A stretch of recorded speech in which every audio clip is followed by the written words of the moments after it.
Good day, Premier, Dr. Henshaw, Minister Shandro, fellow Albertans, and the 17 members of the UCP caucus who have found the courage to stand up against the lockdowns. Heretofore, the UCP Freedom Caucus 17. So why am I here, and what credentials do I have that gives me the cachet to speak out against government-mandated lockdowns? My purpose is to encourage the Premier to follow the UCP Freedom Caucus 17 to rationally and with evidence end the lockdowns and to inform and inspire the public to chart a new path forward. Here are my credentials. I was fully trained and certified in Canada and the U.S. to practice general surgery, cardiovascular and thoracic surgery, heart and lung transplantation, and intensive care. And I took special postgraduate training in immunology. During my career at the University of Alberta Hospital and the Mazankowski Heart Institute as a cardiovascular and thoracic surgeon, transplant surgeon, and intensivist, my major focus was on high-risk cardiovascular and thoracic surgery, heart and lung transplantation, and intensive care medicine. I started Western Canada's first heart and lung transplantation program, which I directed for the majority of my 30 years in practice. I also directed the cardiovascular intensive care unit during that same time frame. To qualify, I also had to be knowledgeable both in immunology and the unique challenges posed by immune-compromised transplant recipients and other patients in the prevention and management of infectious diseases. And I was fortunate as well to work with a brilliant team of infectious disease and immunology specialists at the University of Alberta. Now, how many times have you heard that we must follow the evidence? So let's do that. Let's follow the evidence. What were we led to believe about the epidemic early last year regarding the perceived danger posed to society by COVID-19? At that time, the World Health Organization publicized a very misleading 3.4% case fatality rate that panicked the world. And for over a year now, similar ongoing misleading information has continued to be promulgated by the mainstream media, while at the same time suppressing evidence that is counter to the government and industry-controlled narrative. Why has this happened? To answer this, let's ask three questions. First, why have many physicians, scientists, politicians, and the media sought to panic the public about COVID-19 far beyond what the evidence warrants? And second, why has the media so diligently shielded the public from the counter-narrative that there is little to no convincing evidence justifying lockdowns? The answer to both these questions is that incentives for lockdowns are several and include massive financial and corporate motives, the protection of professional reputations that are on the wrong side of the science, political goals, possibly the proposed great reset of capitalism, as well as cognitive dissonance, that unique but all too common inability to accept new evidence which is counter to what you have been brainwashed to believe. The third question, why have so many physicians, scientists, politicians, media professionals, and business professionals been silenced from speaking out against lockdowns? It is because they know that they will be sanctioned and run the risk of losing their professional license, their research grant, their tenure, or their job, and many have fallen prey. Fortunately, these people and many others like myself and Dr. Hodkinson here with me today have critically evaluated the science and are starting to speak out in support of ending lockdowns, such as the UCP Freedom Caucus 17. Most eloquently and convincingly, the Great Barrington Declaration drafted by professorial luminaries from Stanford, Harvard, and Oxford defined the evidence in support of a targeted approach to protect the elderly and the vulnerable without creating the massive emotional, physical, mortal, and economic harm from lockdowns that we have witnessed and that so many of us have experienced. Nearly 60,000 medical practitioners and public health scientists have signed the Barrington Declaration in support of targeting the elderly and the vulnerable while leaving the rest of society to function unfettered. In support of the Great Barrington Declaration, a recent international study published January 5, 2021 in the European Journal of Clinical Investigation, comparing 10 countries, found no significant benefit on case growth of the more restrictive non-pharmaceutical interventions. In other words, what does that mean? Lockdowns have no significant benefit in limiting case growth. What is the legality of lockdowns? Well, lockdowns have been ruled unconstitutional by the courts in Germany. The Swiss are holding a referendum in June to prevent any Swiss government from imposing lockdowns in the future. Class action international lawsuits claiming that lockdowns are a crime against humanity are being launched against the World Health Organization, certain individuals, and countries with robust class action laws, such as in Germany, Canada, and the United States. Sweden never locked down, along with several other countries, and at least 14 U.S. states have lifted all restrictions, some of which never locked down at all. It is an inconvenient truth that mortality rates from COVID-19 are no worse and often are lower in regions that stayed open compared to regions that locked down. Let's focus on Alberta. And why are lockdowns not the answer to containing COVID-19?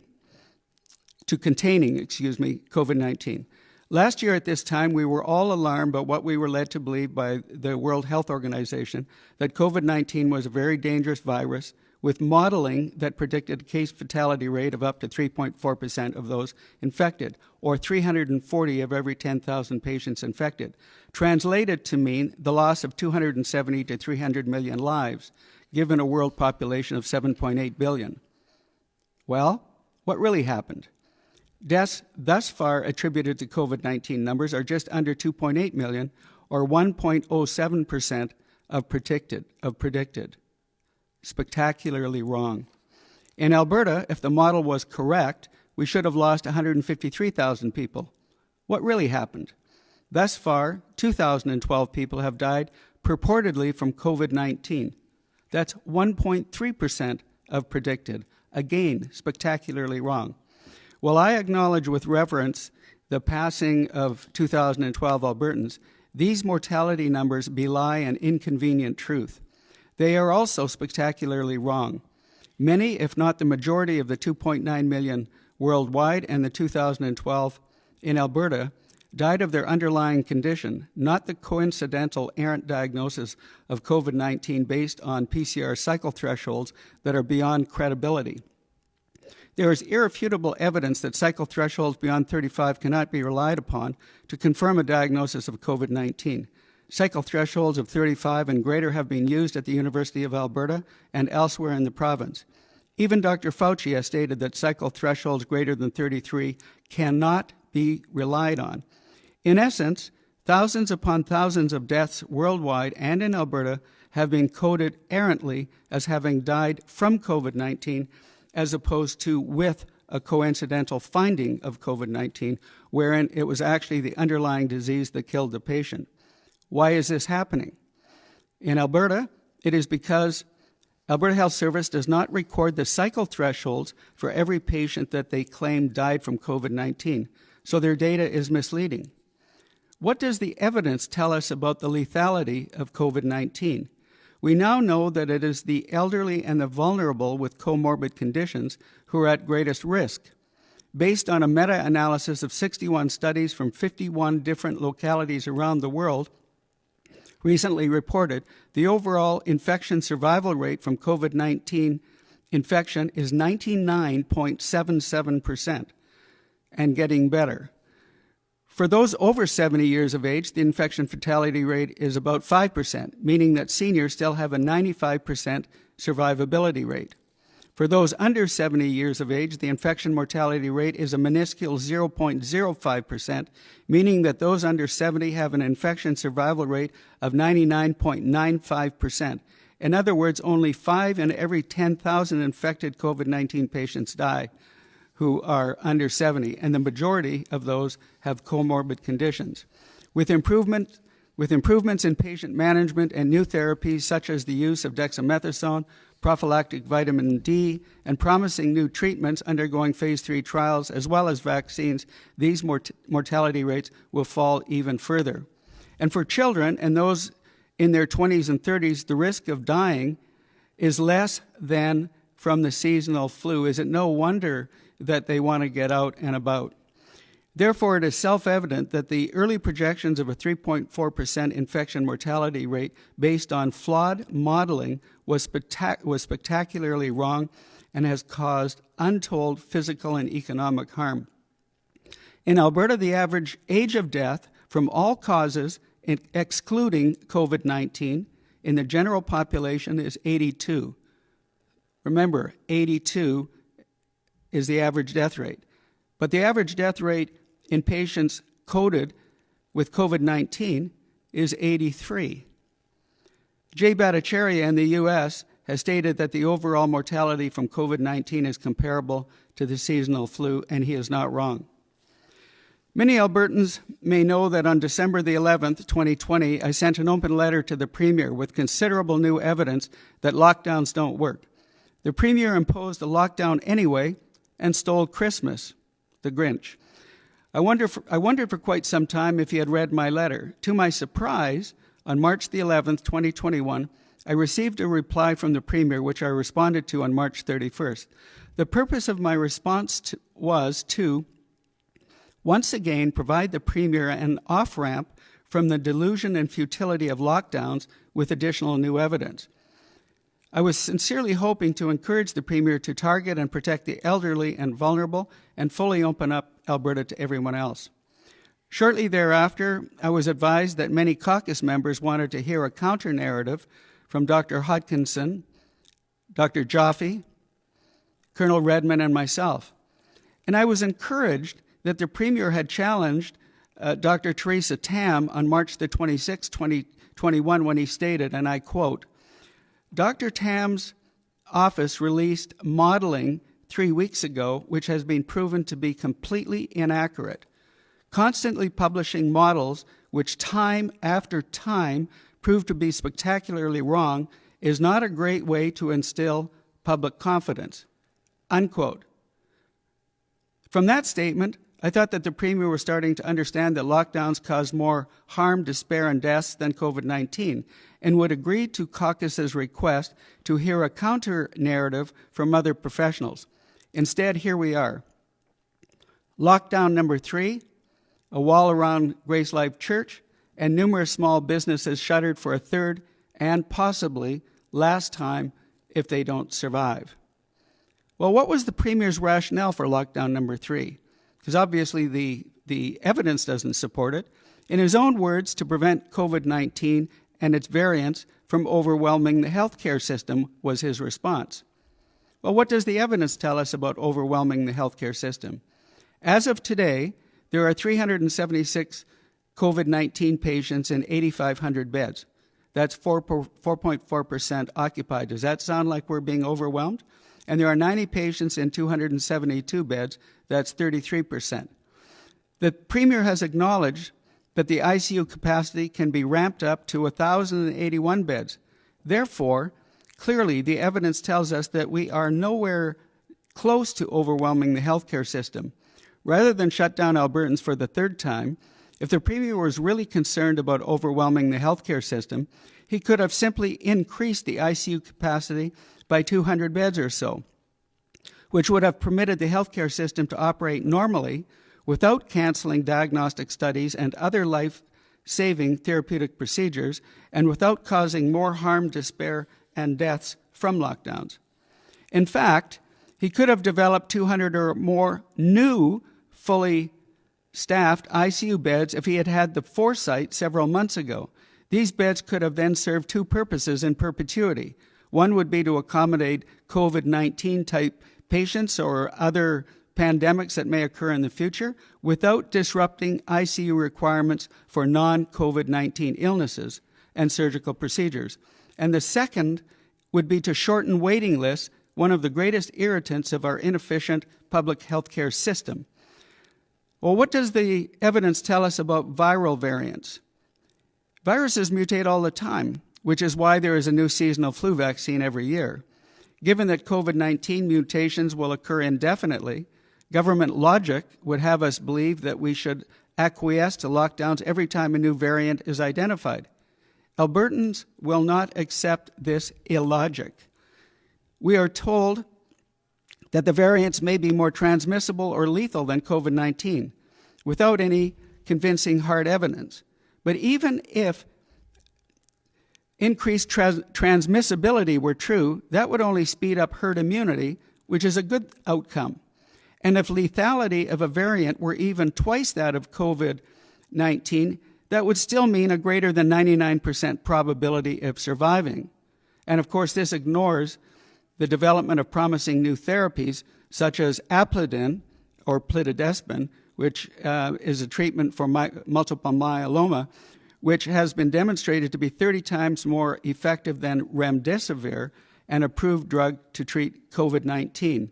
And preliminary evidence also suggests that the COVID-19 vaccines may also be effective against some, if not all, of the variants. In closing, what should we do about lockdowns? Well, let's follow the evidence, and the evidence absolutely supports the elimination of lockdowns. But there are two other important strategies to deal with lockdowns, and I will be happy to share them with all Albertans at today's noon rally. Thank you very much.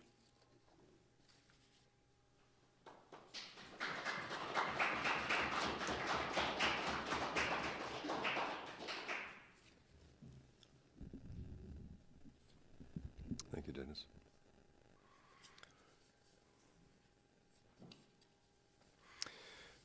My name is Dr. Roger Hodkinson, and my presentation to you today is about the most grave injustice our society has ever experienced. I'm here because this is a defining moment in my medical career, and indeed my entire life. It's the fight of a generation. But first, let me tell you why I feel qualified to address you. I'm a medical specialist in pathology and graduate of Cambridge University, UK. I've had many leadership roles in medicine, both provincially and nationally, including those as a university teacher, board examiner, and laboratory accreditation inspector. I was previously the president of the Alberta Society of Laboratory Physicians, otherwise known as pathologists, and have been an assistant professor in the Faculty of Medicine at the U of A. I have also been active in public health advocacy for many years as honorary chairman of ASH, Action on Smoking and Health. ASH is the leading non-profit organization tackling the predatory marketing practices of big tobacco. I'm not an anti-vaxxer, conspiracy theorist, or great resetter. I've spent my entire career in evidence-based medicine. No one is an expert in all the fields involved here, but what is desperately needed is for the general public to hear common sense from a qualified person, and I'd like to think that's me, so that's why I'm here.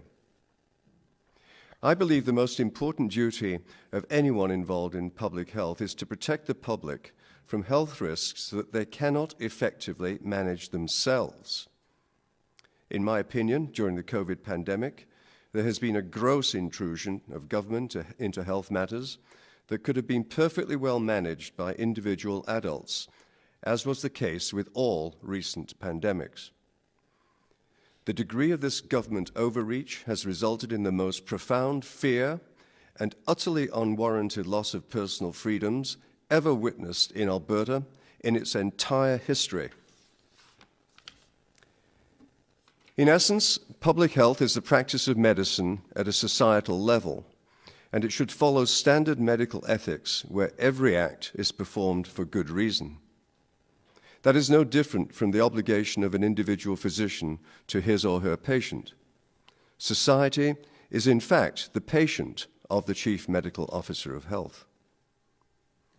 And in medicine, the primary ethic is the Hippocratic Oath: first, do no harm. But that concept appears to have been totally ignored, as the harmful consequences are, by any measure, grotesquely disproportional to any of the purported benefits. The cure is far worse than the disease. The mandated interventions have been supported at the very least, should have been supported at the very least, by a consensus in evidence-based medicine that they would be successful. However, all the measures being currently undertaken, including masks, these things I'm sure you're familiar with them. Social distancing and closures of all kinds have no consensus for effectiveness in the medical literature. And in fact, the weight of evidence is against these measures. Masks are, you might say, the very face of this issue, very visible evidence of compliance. The various mandates can only be perceived as arbitrary, knee-jerk reactions for politicians to convince the general public that they are doing something.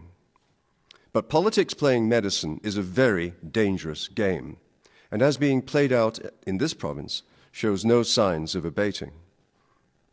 Politicians must get their heads around the fact that in 2021, medicine is impotent at controlling the spread of the COVID-19 pandemic in the general population.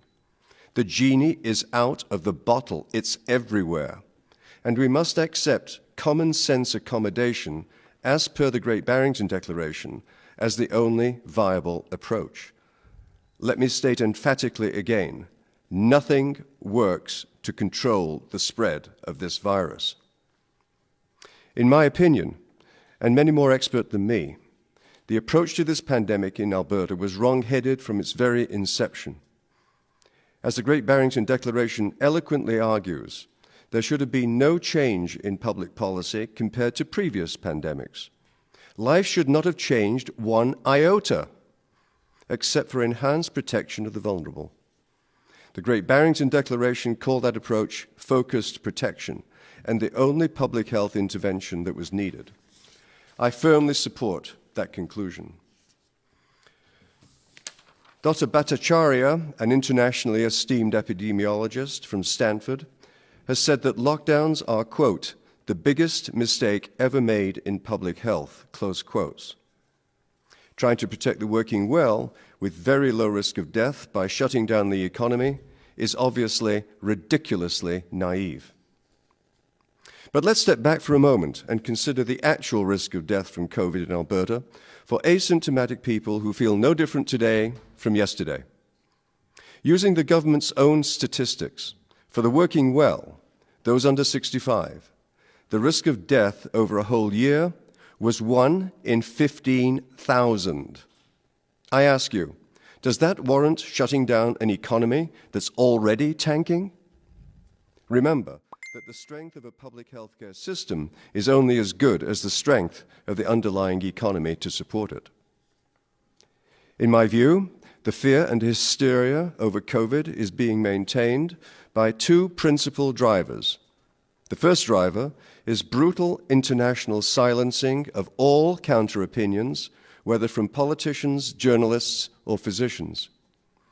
And the second driver is asymptomatic testing, which is not only useless because of countless false positives, but counterproductive because it drives ongoing public hysteria.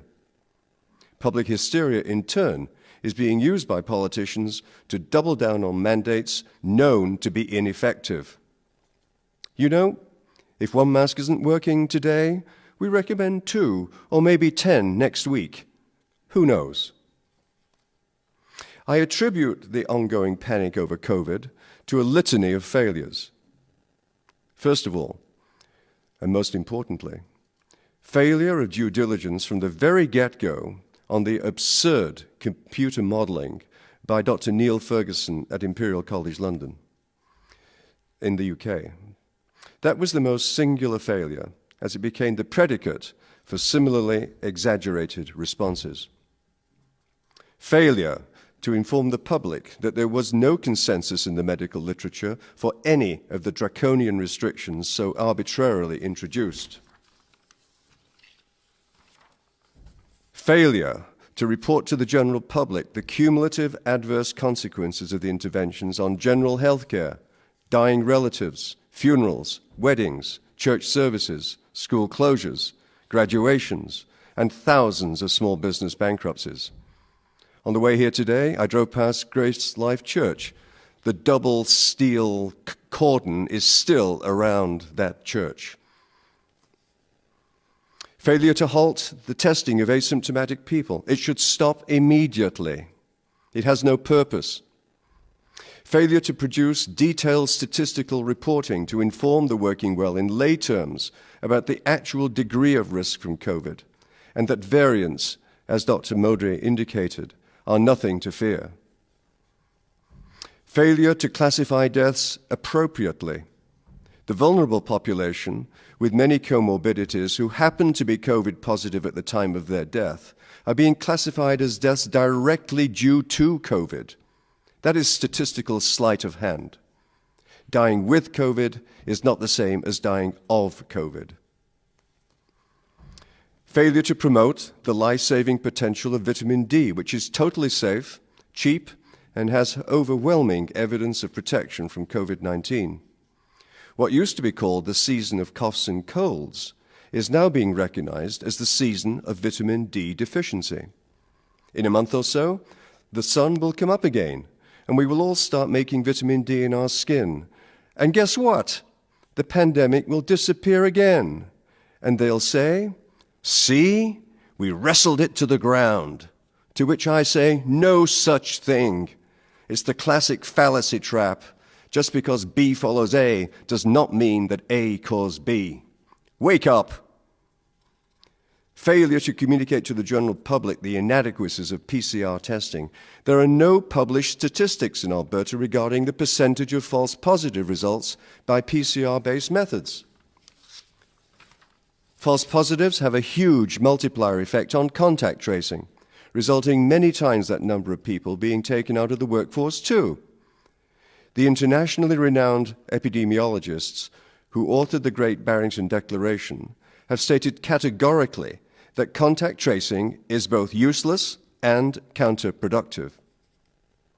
Failure to inform the public that the vaccines are all strictly experimental, lacking the customary 2 to 4 years adverse event trials, and therefore, in my view, by any definition, unsafe. That is a failure, a spectacular failure, of the second important medical ethic, that of informed consent. There was no need for a rushed vaccine given the scale of risk, and in my opinion, its use is profoundly reckless.